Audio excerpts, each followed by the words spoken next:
Well, good afternoon, everybody. Welcome to FSU Coach Live. It's a Friday afternoon, a weekend beckons, but why not have a little chat with somebody who knows something about sports? It's Aaron Abraham. He's at Eastern Michigan. Aaron, I'm going to let you introduce yourself before we get into talking about sports performance. Yeah, for sure. Thanks for having me on here, Dr. Tim. So I've been here at Eastern Michigan about 2 months now. I'm fairly new to this job, which I absolutely love so far. Before this, I was at the University of Notre Dame for a year and finishing up my grad school online at another university where I was a graduate assistant. Been coaching for about 4 or 5 years now. Excuse me, was originally from the Chicago area and played basketball, played lacrosse. So growing up, so that's kind of how I got my way around sports and enjoyed being in the weight room a lot. So that's kind of what led me to sports performance as well. Yeah, you said coaching, and a lot of people just assume you're coaching a sport, but that's not what you do. What really is your job description? Yeah, so a sports performance coach, another way to say it is a strength and conditioning coach. So basically, what we do is we coach in the weight room.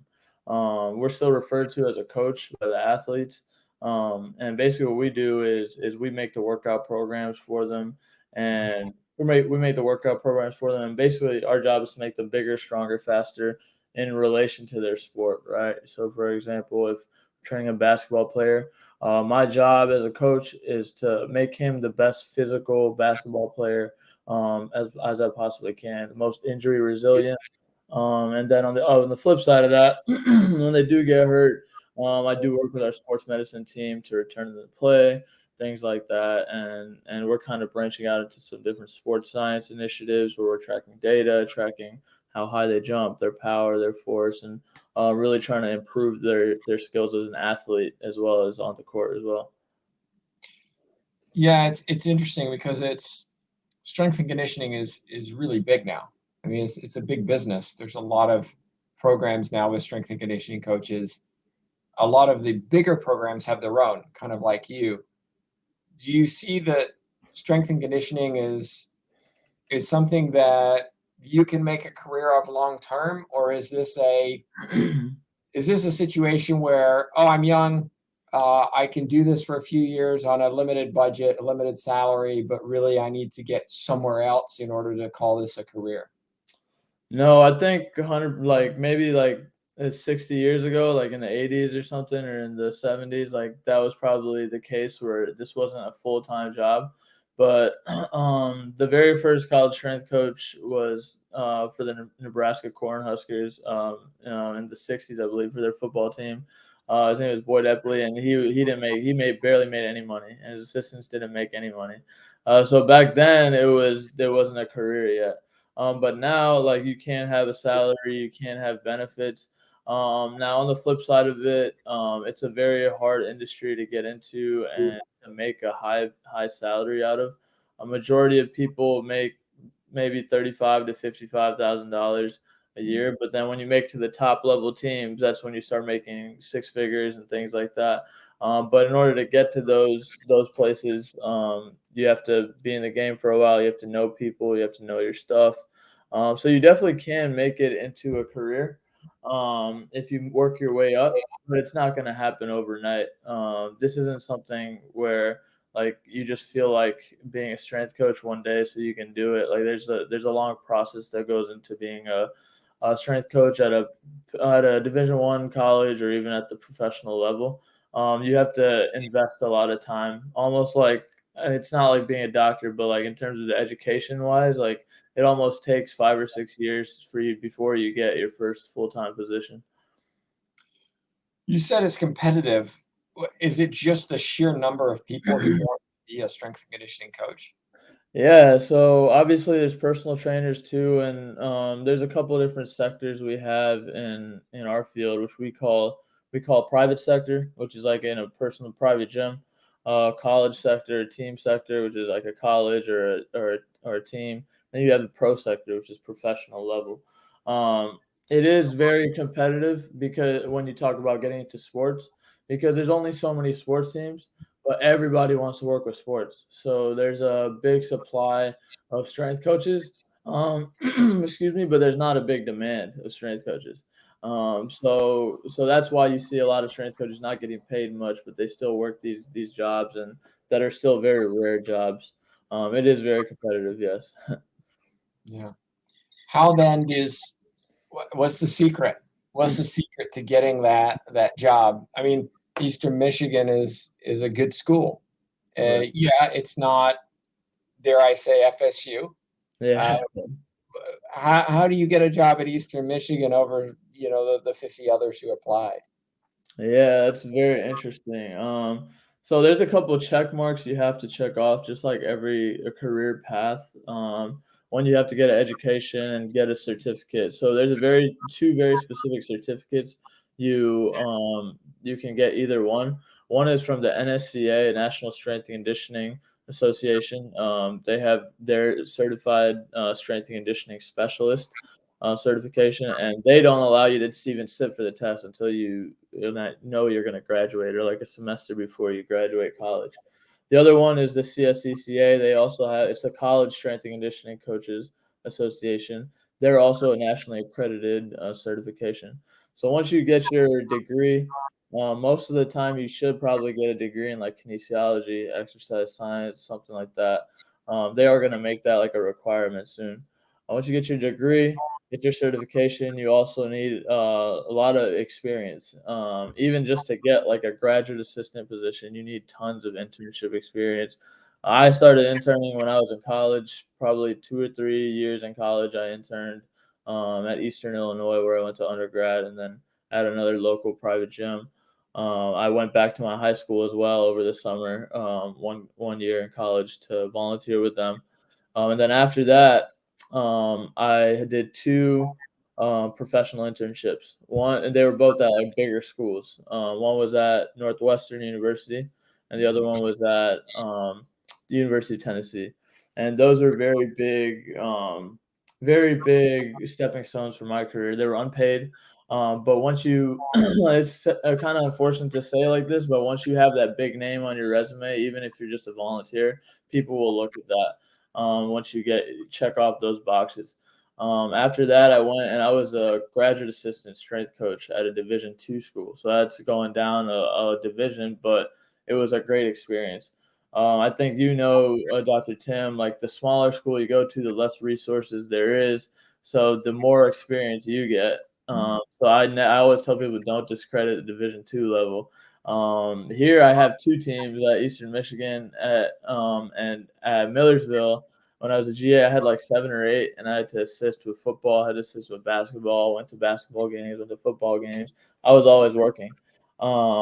And then after you do your graduate assistantship, majority of the time, most people get a part-time position somewhere for 6 months to a year. So people see like, okay, they can actually be a professional past just their grad school.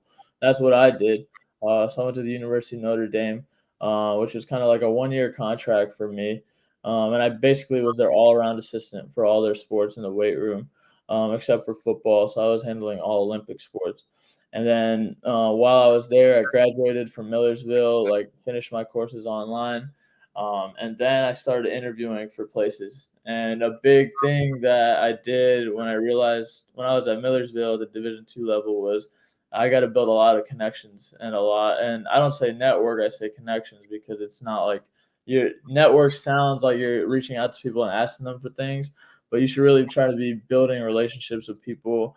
Again, it's a very small field, so people aren't going to hire people they don't know, they don't trust. That's basically what happened here. Like I had some coworkers that used to be at Eastern Michigan, and we kind of had a connection there. So they heard of me, they heard of the people that I work with, and so they took a chance on me. That's kind of how it was. And I'd say that's probably the most important part. No matter if you're still an undergrad, you're in grad school, to doing internships, you can always pick up the phone or email people and just be, hey, can I have like 20 minutes of your time? I just want to learn something like that. And I did that over the course of maybe 2, 3 years and tried to build those relationships with just random people, random coaches. And the great thing about college athletics is everybody's contact information is listed online. Every university has their athletics page, and all the staff directory is listed there. So that's literally what I did. I went to Northwestern staff directory. I went to Tennessee staff directory, and a lot of other random bigger schools that wanted those positions. So literally go to the source. Like if you want to be a basketball strength coach, go reach out to a basketball strength coach, and most of the time, most people are willing to help. If somebody's not willing to help, they could be busy, or if they don't want to help, that might not be a person you even want to be associated with in the first place. So I know I rambled on, but yeah, that's kind of the No, process. it's valuable information. The I find it interesting that you talked about being willing to pick up the phone or send an email and ask for help. And just before this interview, I was speaking to a high school coach who'd done just that. Who'd reached out to me and said, "Can I have that conversation?" And it amazes me how few people in sports actually do that. Actually, are Yeah, willing to call somebody. I don't, we've never met, or I know you're in this field and I'd like to pick your brain. Because most of us who are in the sports fields are in it because we want to help people. Agreed? I agree. Yeah, So 100%. why would we not help somebody who asks for our help? And yet so few actually do it. I think the ones that do are the ones that are like you, who end up getting what you were hoping for because you were willing to take the risk and maybe be vulnerable to rejection and people saying no, or I'm not interested. I do have a question for you in the chat. Uh, Says, Aaron, what's your view on obtaining your certification? I'm assuming whether it be CSCS or one of the others through a college degree versus online certifications such as NASM. So, hopefully I'm getting this right. I'm not sure if she means like a college degree, as in like a college degree is a degree. It's like kind of separate from a certification. Yeah, Um, but when you're looking at being a strength and conditioning coach, you can't get any type of online certification. I mean, I'm sure NASM, if you have a NASM certification, you could be a personal trainer at at your local gym. But if you want to be established in like a bigger gym, or like a nationally level gym, or like a university or a bigger university or professional team, you can't do it like online. You have to have the degree as well as the two other certificate, one of the two other certifications I told you about. yeah. You talked in your discussion about how you got to where you were. Essentially, it sounds like you lived in the gym. Yeah. Is that an accurate assessment? I mean, yeah, relatively speaking. I know athletic trainers, you have crazy lives Oh, too, and of course many coaches do as well, often on the road and doing such things. I'm wondering what's the why for mhm. you? I mean, this is kind of weird to think about. So I got into strength and conditioning very young, like in high school. In high school, I was blessed and fortunate to have a strength and conditioning PE class, and so I ended up kind of chatting with my teachers, and they're telling me you need to study kinesiology. But right when I took a first step in the weight room, I kind of like fell in love with it. It's kind of just like at first, it was kind of the glitz and glamour of like I'm seeing this big equipment, I'm seeing a big like people, I want to be like that, you know what I mean? But the longer I got into it, the more it was about helping the student athletes. And I can spend 12 hours in a weight room and not get tired of it because it's like you're always dealing with people. And I think that's the biggest thing that kind of separated it. Like going from Chicago to Tennessee to Philly, like you see so many different types of people and cultures, and it's that's probably the most interesting part when you're training athletes. You're getting to know them, and a lot of the time we don't decide playing time, which is the most interesting thing to me. Like we're still considered a coach, but and I can discipline them and things like that, but I don't affect how much they play on the court or on the field. So the athletes can really relate to you in a different way. Like they can come to you with certain problems that they might not be able to come to their coaches with. And there was times where I was very tired of it, but like the more you invest into the athletes, like it's almost like the more you care about them, the more you want to see them do well. And it's like I just want to keep going and seeing them do well. That's kind of the reward for me. But it's not for the faint of heart. I'll tell you that. Like you can spend like 12 hours in a weight room one day, and like just the time will fly. But like it's not for everybody if you can't like be on your feet for 12 hours and things like that. You know. Mhm. I've got my youngest son. I'm teaching weight training too, and we were at the gym last night, and I'm showing him, this equipment, how you use it, how you do it safely. Okay, let's see you try it. So I go start my workout, and I look over, and of course, what has he done? He's added some weight to it. He wants to see how much he can lift. He's checking out his muscles. Uh, how do you how do you control athletes who may not want to do what you prescribe because they have their own agenda in the weight room, whether it be, I want to lift this amount of weight, I want to set the records for X, Y, and Z, or I want to look good for for everyone around me, or I don't really want to work out. I don't like this. This is boring. How quickly can I get in and out with that, with doing as little as possible? Yeah, that's kind of like a tricky situation. So a lot of that it comes with like setting the standards and setting the culture early of what you want. And then once you like you can be kind of Let me let me stop there. Then how do you set the culture that you want? What do yeah. you do exactly? Yeah, so setting the culture, like for me, definitely believe that culture is definitely just like your daily habits that you execute. So if their bad habits are bad, your culture is gonna be bad. If your habits are good, they're gonna be good. So at the beginning, I've always gotten the advice of like you have to be hard on them at the beginning, and then you can ease up. You can ease up towards the end, but you can't be nice at the beginning. And then try to be harder later. The athletes are going to call you out on your BS. They're going to be able to tell if you're faking it, if this is your personality or not. So, I mean, one thing that I do, a standard that we have here is everybody comes 5 minutes early all the time. Otherwise, you're late. 5 minutes early to everything. Has to be to lifting, to practice, to study hall. And like I'm in constant communication with the other staff members. So if an athlete shows up late to study hall or to class, like they'll text me, or to lifting, they'll text me, or lifting, like I'll know, right? So if you're not 5 minutes early, like if it's 1 o'clock, lift at 1 o'clock, you got to be there by 12:55. Otherwise, the whole team is getting punished or something like that. We'll figure out something like that, or they get punishment. And then the other thing is like kind of teaching them what you want as standards. Like we finish every rep all the time. We never take like if the rep is if a weight is too hard for you, take the weight off and finish every rep, finishing through the line. Like if we're doing sprints or runs, like when I tell them to run to from this line to that line, I expect them to run through that line, like 2 yards past the line that I told them. It and sticking to those things. I really don't think it matters like what your culture is. If you're trying to make a positive culture, as long as you just keep it consistent.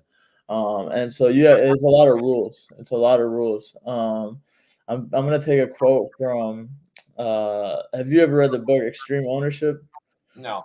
It's a great one. There's a quote that he talks about that if discipline equals freedom. So if you put your own rules on yourself and on your organization, nobody else will be able to dictate what you do. Like they won't. Nobody else can dictate if we win, if we lose. If we have our own standards, we can dictate that. And so when you lay those ground rules out, the athletes will follow. And then we kind of have a system. We call it like our player development system, where it weeds out the guys that are following all our standards, and we reward those guys. We give them leadership responsibilities, things like that, and it weeds out the guys that are inconsistent with our standards. And those are the guys that like we'll have like a list of the guys who are inconsistent with our standards that are always getting punished, and those are bigger talks with myself and our head coach and things like that. So it can't just come from me because I'm just considered like an assistant coach on the basketball staff. So I have to be backed by our head coach because if he doesn't back me up, then it doesn't really matter. They're not here to lift weights. They're not here to be powerlifters or bodybuilders. They're here to play basketball or football or whatever sport. So you have to kind of have the buy-in from the whole like organization, and I think that takes time. Like, and again, it starts out with laying down those ground rules at the beginning and like just keeping them consistent all the time. Now, periodization is a big topic in strength and conditioning. In fact, I mean, we can read books about periodization. And a lot of coaches out there won't have a strength and conditioning coach overseeing their programs because they're a volunteer coach. They're in a small, middle school or high school, and so they're really responsible for developing the conditioning of these athletes. Can you talk a little bit about how you use periodization to prepare for a season, and then what do you do to maintain that during the season so that they don't drop off as the season goes through? Yeah, for sure. So, this highly depends on like the sport. So I'm just gonna use basketball for example, but in general, it can be very similar. But in the off season, so let's say over the summer, like let's say May through um, September, maybe, right? We're doing a very almost like a linear program, where if you'll understand what that means, Professor. But a linear program is basically you start out with a heavy conditioning phase, and you move on to heavy hypertrophy phase, then a heavy strength phase, then a heavy power and speed phases. With those being said, like there's always some of the other aspects mixed into it all the time, so we're always getting aspects of different things. So if it's a conditioning phase, you can still get some strength work in there, still get some hypertrophy and speed work, but the majority of the focus in that month or in that training cycle is conditioning.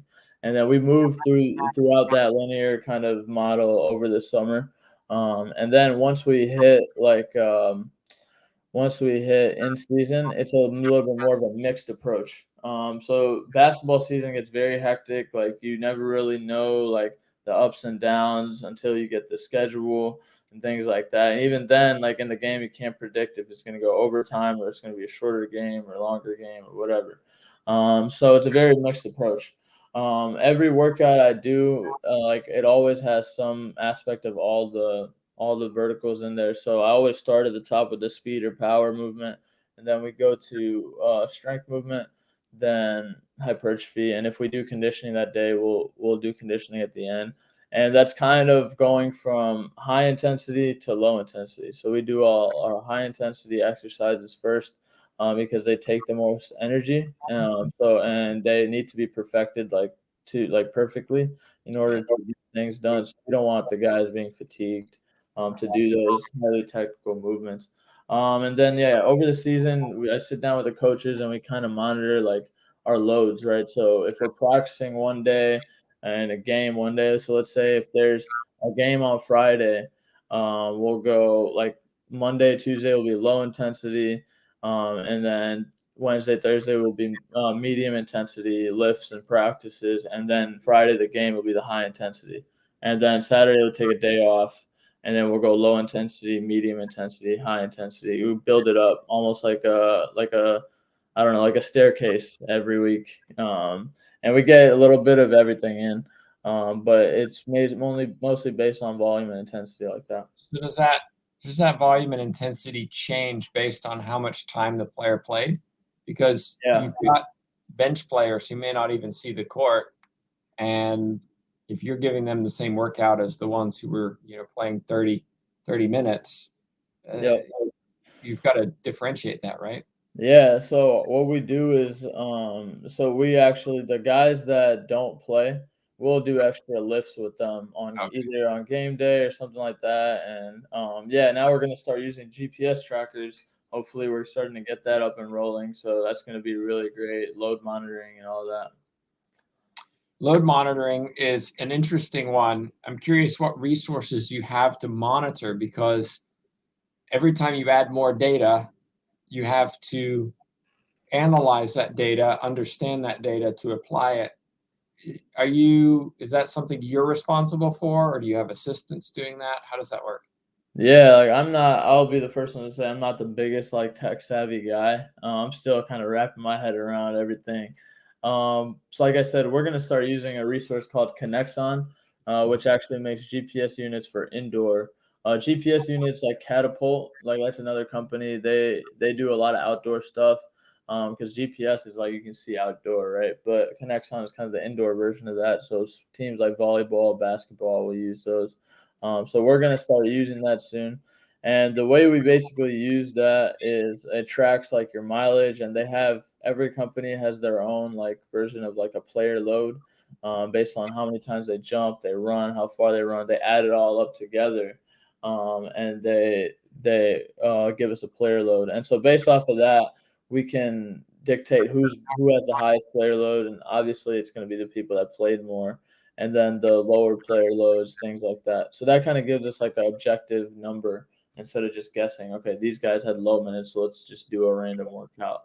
And then, I mean, I would say like when you're trying to do load monitoring, like you don't need the fanciest technology. Like I have Connects on now, which is great, but when I was at Millersville at Division II school, I didn't have any of that. The way I did load monitoring was I had a jump mat and I had questionnaires that I gave some of my teams, and we would basically like monitor how heavy they lifted that week and monitor it with the questions on the questionnaire and their jump mat. So the questions I had was like, how much water did you drink? How many hours of sleep did you get? How are you feeling generally today?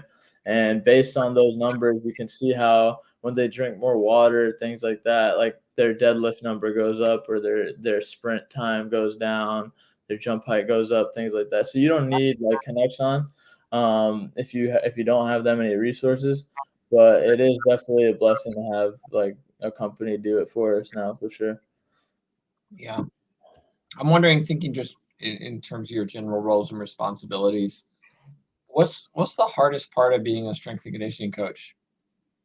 Oh, that's a great question. For me personally, it's the technology piece. For me personally, that's one part that like I love coaching and I love building culture. Like the technology is the part I got to wrap my head around.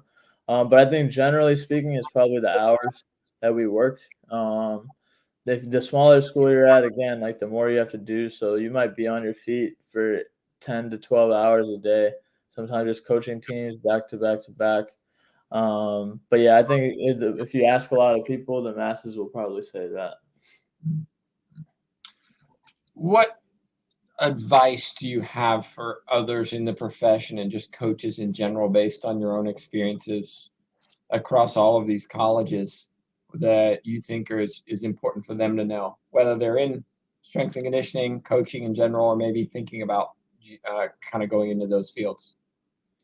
Yeah, so if you're thinking about going to the field, I think the biggest thing, two things would be like be a sponge would be the biggest thing. Like try to just learn everything, learn from everybody. Whether somebody treats you well or not, just try to learn from the experience. Ask questions, ask a lot of questions, and you may have some dumb questions, but just ask them because you never know. Like other people may have the same questions, and write everything down. Like that's something I did. I have a sports performance journal. I wrote everything that I learned. I tried to journal it in some way. And then in general, to anybody, I would say build relationships because that's what's going to get you far.